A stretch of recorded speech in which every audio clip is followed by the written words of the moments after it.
The book entitled The Monk Who Sold His Ferrari is a fictional story about a successful lawyer called Julian Mantle. And because of the stressful work environment he was in, he experienced a heart attack at the young age of 53 years old. And because of this experience, it made him reassess what is truly important in his life. And he traveled to the Himalayas wherein he met the Sages of Sivana, and he was able to learn the virtues of living a truly meaningful and happy life. And as usual, I have my 5 key takeaways. The first key takeaway is your outer world reflects the state of your inner world. What it basically means is there's a direct correlation between your thoughts and your achievements in life. If you have a lot of positive thoughts, there's a higher likelihood of you actually to achieve success. Not necessarily because of the law of attraction, but because if you believe in yourself versus having a lot of self-doubt, the more likelihood you are able to take on more responsibility, be more aggressive in getting opportunities, right? So we have the power to control our thoughts. We have the power to choose how we respond to situations, and in effect, being able to control our destiny. We have the power to be the architects of our future. The second key takeaway is all things are created twice. First in the workshop of the mind, and then in reality. So it's a powerful statement which basically emphasizes the importance of your thoughts. Every business venture, every successful story, it all started with an ambition, an idea, wild imagination, and them being able to execute on that idea. So it only emphasizes, right, that we must be uh, fill our minds with positive thoughts and at the same time be bold enough to execute on these ideas. The third key takeaway, since we talked about the power of thoughts, the next important thing is how can we actually turn these thoughts into reality. So here are 5 steps to reach the objectives. The first one is you first need to have a clear mental image of the outcome. You need to visualize it. Having a clearer understanding of what you want to achieve sets the tone in terms of you being able to execute on it. The second step is to get some positive pressure on yourself. So there's a science to it that if you make it publicly known, uh, the higher chance that you will have this internal positive pressure to actually make good on that promise, that public pledge. The third step is to never set a goal without a precise deadline. I think a lot of people struggle here wherein they have a bold ambition but aren't able to achieve it, mainly because you need to set clear timelines, milestones, and deliverables to increase the chances of you making good of that promise. The fourth one is the power of habit. So they say that it takes 21 days to build a habit.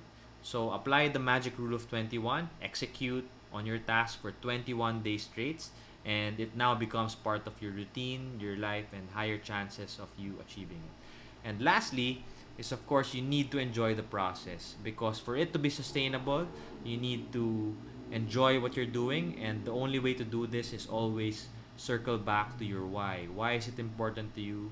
Why are you actually doing this? The fourth key takeaway is the secret to happiness.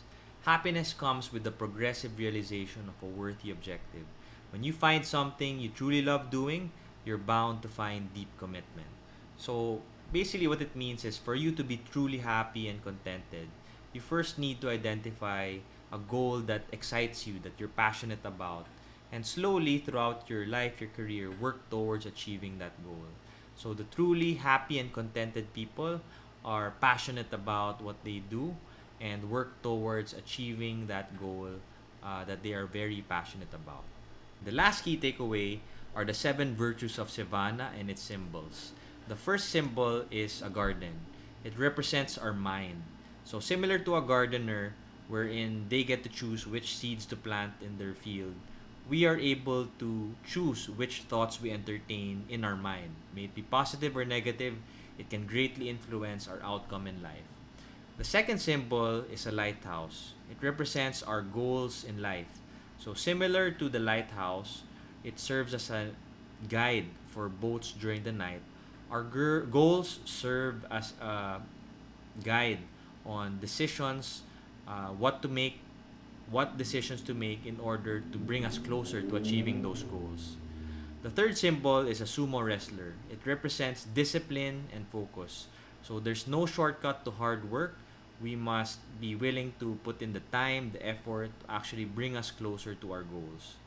The fourth symbol is a pink wire cable. It represents us being able to restrain ourselves, to have self-control, to avoid, impulsive decisions that may bring us further from our goal. The fifth symbol is a gold watch. It basically represents time, the finite time we have in this world. So being able to control our time and allocate it best is one of the key principles of Sivana. The sixth one is fragrant roses. So similar to walking by a garden of roses, you must also recognize that it's not all about work, but sometimes you need to stop and appreciate and give value to things that are important in life. Similar to walking in a garden smelling the fragrant roses. And lastly, are a path full of diamonds. So it represents the obstacles in life. So similar to a diamond wherein it needs to undergo several pressure in time in order to become the gem that it is, right? We must also be perseverant enough to overcome each and every obstacle we may encounter. And with that, those are my 5 key takeaways from the book The Monk Who Sold His Ferrari. Really enjoyed this book, learned a lot. And if you like the summary I made, I try to do one summary a week every Sunday. Go to youtube.com, search Paolo Balinas, and I have several other books, business books, self-help books that I summarize, try to summarize every week. So with that, thank you and see you again next week.